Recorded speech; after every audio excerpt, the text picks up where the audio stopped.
Let's start. The name of the project is logs. Let's see the project structure. Here, we have a main activity. And in the UI, we have the activity_main.xml file, which is the layout of the main activity. Let's see the UI first. It's just a text view with hello world text in it. Let's see the Kotlin code. These are the imports. This is the main activity, which extends app compat activity. In onCreate function, we have 5 logs. The first one is log.d. D stands for debug. The second one is log.e. E stands for error.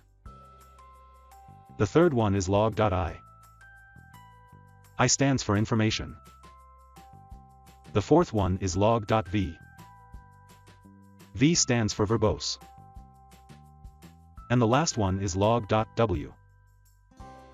W stands for warning. The tag is a static constant string variable. This variable shows main activity class's name in the log. This is how you can create a static constant string variable in Kotlin. Let's run the app. Here we go, you can see all the 5 logs printed in the log cat. The log.e is red in color. So that's it, that's how you can write logs in Kotlin Android. Thanks for watching.